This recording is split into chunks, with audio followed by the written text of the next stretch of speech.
l'émission Saveurs divines.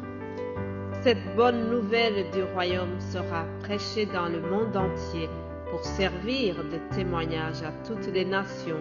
Alors viendra la fin. Ce pain céleste vous est présenté par Immaculée Niraneza.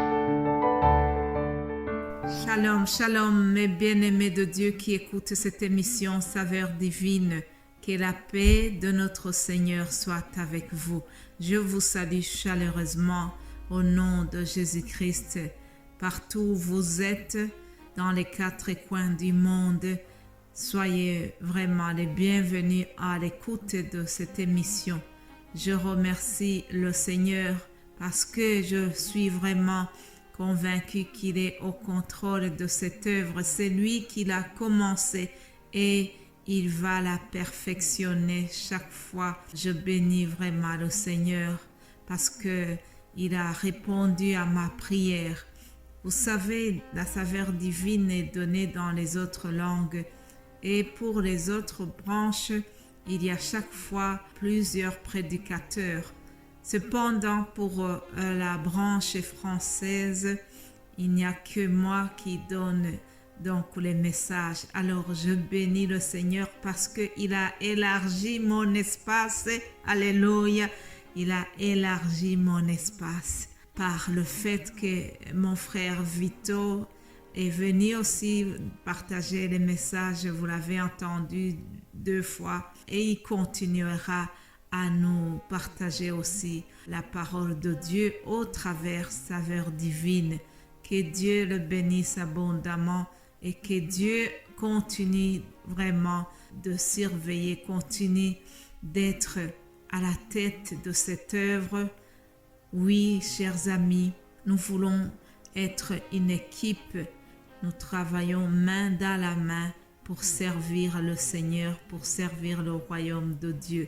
Vraiment que toute la gloire revienne à notre Dieu pour ce qu'il a fait. Alléluia, alléluia.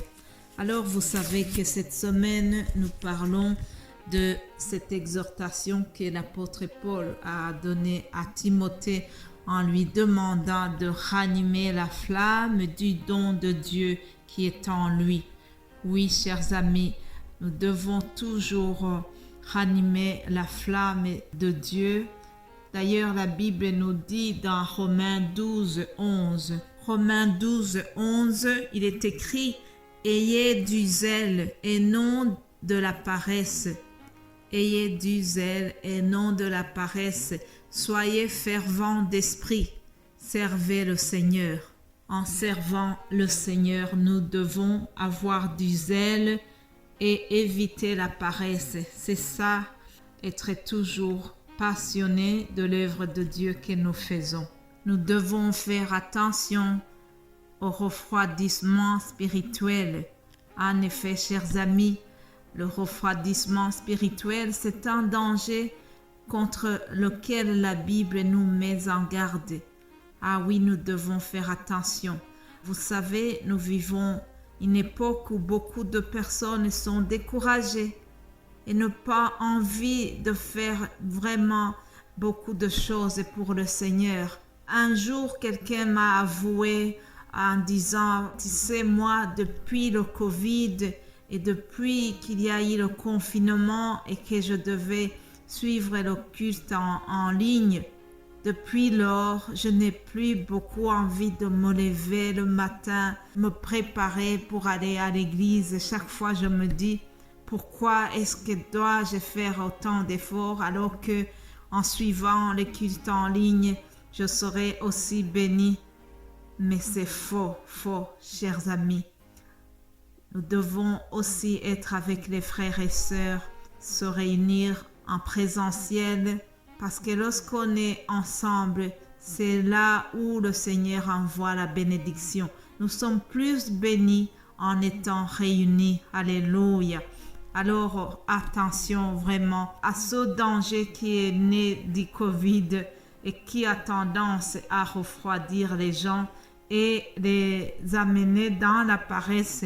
La Bible vient de nous dire que nous devons éviter la paresse et servir le Seigneur avec du zèle. L'apôtre Paul, qui a exhorté Timothée de ranimer la flamme du don de Dieu, ce même apôtre un jour lui a dit « Fais attention parce que dans les derniers jours, il y aura des temps difficiles. » Les derniers jours, ça veut dire ces jours qui précèdent le retour de Jésus qui vient chercher son Église. Alors Paul lui a dit qu'il y aura des temps difficiles. Effectivement, nous sommes vraiment au milieu des temps difficiles, ce qui fait que les gens sont tellement accablés par les préoccupations du quotidien. Il y a la maladie, il y a l'instabilité professionnelle, il y a la crise économique, il y a souvent des conflits entre les familles, des conflits entre les couples. Et vraiment, tout cela fait que même les enfants de Dieu perdent la joie de vivre et de mener une vie spirituelle et passionnée. Cependant, chers amis, nous devons rester éveillés. Nous devons faire tout pour garder notre flamme et pour Dieu allumée. Alléluia. Mon frère, ma sœur, je t'exhorte et je m'exhorte à moi-même aussi. Ranimons le don de Dieu que nous avons reçu. Il y a en chacun de nous un don, il y a en chacun de nous un talent que nous devons valoriser, que nous devons continuer d'exploiter jusqu'au retour du Seigneur. Aujourd'hui, au travers tout ce que je vous ai partagé ainsi que ce que mon frère vous a partagé, le même but est celui-ci. Sachez que le Seigneur, au travers ses paroles, il est en train de nous encourager à ranimer notre flamme spirituelle pour lui. Il veut que nous sortions de notre abattement, de notre morosité et que nous retrouvions notre zèle pour son œuvre. Alléluia. Retrouve ton zèle, s'il te plaît, si tu l'as perdu. Je prie que le Seigneur te donne encore la joie de le servir et que la joie de l'Éternel soit vraiment ta force. Alléluia. Chers amis, veillons à notre flamme. Veillons, s'il vous plaît. Soyons comme les vierges sages. La parabole des 10 vierges que nous trouvons dans Matthieu 25. Je ne vais pas la lire parce que le temps est vite parti. Mais nous voyons que les vierges sages étaient celles qui veillaient à leur flamme. Elles priaient, elles jeûnaient, elles restaient attentives à la voix de Dieu. Mais les vierges folles, on dirait que ce sont celles qui n'ont pas été assez vigilantes. Et leur flamme s'est éteinte tout doucement, faute d'entretien, faute d'huile, faute du Saint-Esprit. Alors, découragées, elles ont préféré d'aller se distraire dans les plaisirs du monde. Ah oui, chers amis, faisons attention, plusieurs choses, plusieurs plaisirs mondains peuvent nous distraire et nous empêcher de veiller à nos lampes.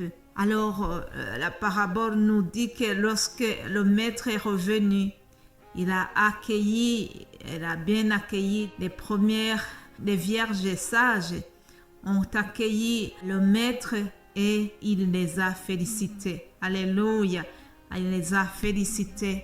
Et à celles qui n'étaient pas sages, qui n'étaient pas éveillées, il a dit une parole terrible.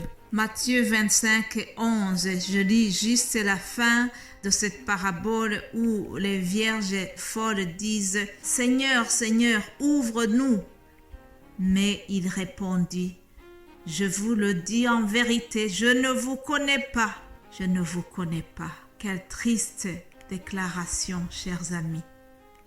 Veillons à nos lampes. Veillons à ce que nos flammes restent allumées. Veillons à ce que le Seigneur ne nous dise jamais une chose pareille. Comme je l'ai dit précédemment, ayons du zèle et non de la paresse. C'est le titre de cette vidéo. Ayons du zèle et non de la paresse. Rappelez-vous qu'il y a une récompense qui nous attend, chers amis.